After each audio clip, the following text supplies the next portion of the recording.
ప్రభుత్వ పాఠశాలలో ఉపాధ్యాయుల కొరత తీర్చాలని విద్యార్థులతో పాటు తల్లిదండ్రులు నిరసనకు దిగారు.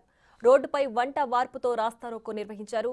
మెదక్ జిల్లా చిన్నశంకరంపేట మండలం శాలిపేట గ్రామంలోని ప్రభుత్వ పాఠశాలలో టీచర్ల కొరత మూలంగా చాలా మంది విద్యార్థులు ఫెయిల్ అవుతున్నారని విద్యార్థుల తల్లిదండ్రులు ఆందోళన వ్యక్తం చేస్తున్నారు. మరింత సమాచారం మా ప్రతినిధి దుర్గారెడ్డి అందిస్తారు.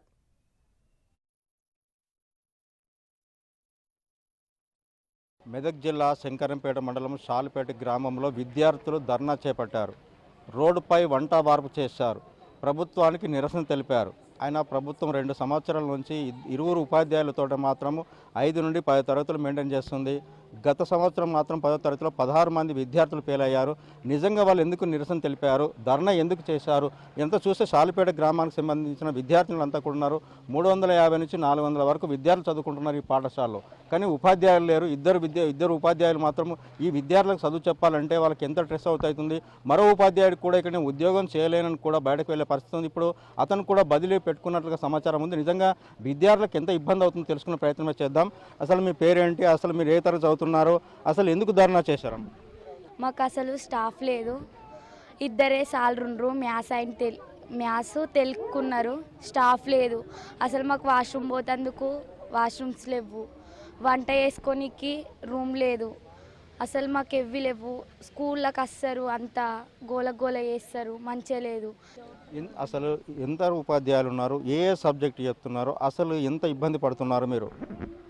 మాకు 2 సార్లు తెలుగు మ్యాథ్స్కి.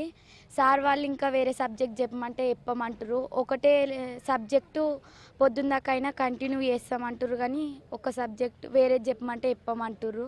అమ్మ, నువ్వు ఇతర చదువుతున్నావు, అసలు నిజంగానే సార్లు లేరంటున్నారు. అసలు 9th వరకు కూడా ఇక్కడ చదివా, 9th 2 మార్కులు వచ్చినాయి. ఇప్పుడు ఎందుకు వచ్చి 10 స్టార్ట్ అయినప్పటి నుంచి ఉంటున్నారు, నెల రోజులు 12 తారీఖు నుంచి ఇప్పటి వరకు ఎంతమంది సార్లు ఇక్కడికి వచ్చారు?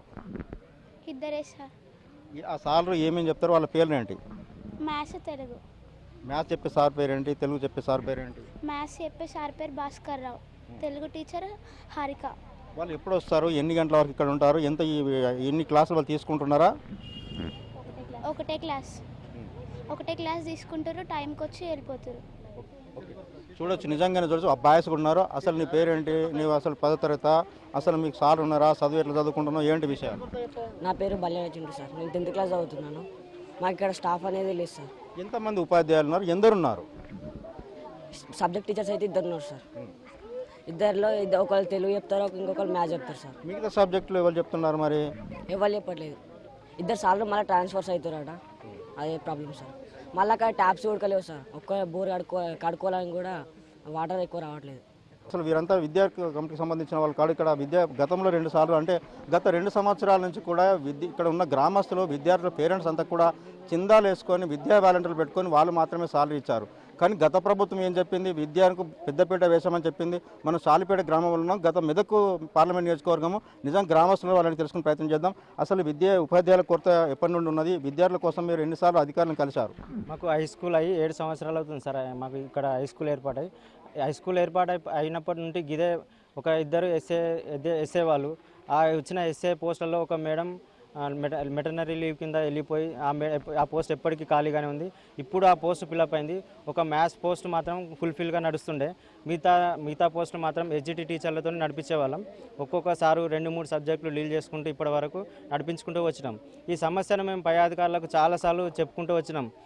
కాంప్లెక్స్ హెచ్ఎం గారికి కానీ, ఎంఈఓ సార్ కానీ, పీజీహెచ్ఎం కానీ చాలాసార్లు చెప్పినాం. సార్లు వచ్చిర్రు, మీకు డిప్యుటేషన్ కింద ఇస్తామన్నారు, చెప్పారు, వెళ్ళిపోయారు. కానీ మాకు డిప్యుటేషన్ ఇచ్చినప్పుడు ఒక తెలుగు మేడం మాత్రం వచ్చింది. మిగతా సబ్జెక్టులు ఎవరు టీచర్స్ రాలేదు, డిప్యుటేషన్ కింద చెప్పలేరు, వాళ్ళు రాలేకపోయారు. ఎందుకని మేము మళ్ళీ హెచ్ఎం సార్ను ఎంఈఓ సార్ గారిని కూడా మళ్ళీ అడిగినాం. అడిగితే సార్ ఏం చెప్పినంటే, ఇక్కడ స్కూల్ నుంచి వాళ్ళు పంపించట్లేదు, మేమేం చేస్తాం, మాకు కూడా స్టాఫ్ లేదు అని చెప్పి వాళ్ళు సమాధానం ఇచ్చారు. సో దానివల్ల విద్యార్థులు అన్ని సబ్జెక్టులలో, కొన్ని సబ్జెక్టులలో ఫెయిల్ అయ్యి వాళ్ళ మార్కులు కూడా తక్కువ రావడం వల్ల ఫెయిల్ అయిపోయారు, సబ్జెక్టు టీచర్స్ లేకపోవడం వల్ల. అసలు వాస్తవానికి అంత చూస్తే మాత్రం గ్రామస్తులు చాలామంది ఉన్నారు. ఆ గ్రామస్తులు కూడా ఇప్పుడు మధ్యాహ్నం అంటే దాదాపు మధ్యాహ్నం కాకముందే ఉదయం క్లాసులు ప్రారంభం కాగానే వంట వార్పు చేశారు, ప్రభుత్వానికి నిరసన తెలిపారు. గత 2 సంవత్సరాల నుండి కూడా డిఓ ఎంఈఓ కలెక్టర్కి ఎన్నిసార్లు వినతి పత్రాలు ఇచ్చినా కానీ ఎవరు స్పందించలేదు. ఇప్పటి వరకు ఇక్కడ అంటే దాదాపు 7 సంవత్సరాల నుంచి కూడా ఇదే విధిగా ఉందన్నట్టు కొంత తెలుస్తుంది. నిజంగానే విద్యా కమిటీ వాళ్ళు ప్రిపేర్ చేసిన వాళ్ళకి కూడా సాలరీ ఇవ్వలేకపోతే ఈ విద్యార్థి తల్లిదండ్రులు కూడా తల చెంద వేసుకొని జీతాలు చెల్లించారు. అది కూడా ఈ సంవత్సరం కూడా వీళ్ళు ప్రవేశపెట్టలేకపోతున్నారని చెప్తున్నారు.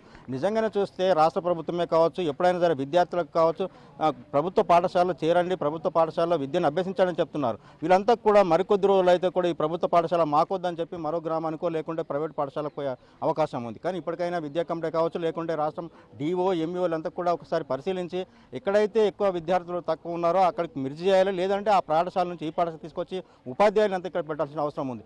ఏదో 10-20 మంది లేరు, ప్రతి తరగతులు కూడా ఎక్కువనే ఉన్నారు, 350 మంది విద్యార్థులు ఉన్నట్టుగా మనకు తెలుస్తుంది. అయినా ఇప్పటివరకు ఇక్కడికి రావాల్సిన అధికారులు కూడా రాలేదు, ధర్నా చేస్తే వచ్చిపోతున్నారు తప్ప దాన్ని పరిష్కారం చేస్తలేరని చెప్తున్నారు. కెమెరామెన్ కృష్ణతో దుర్గా.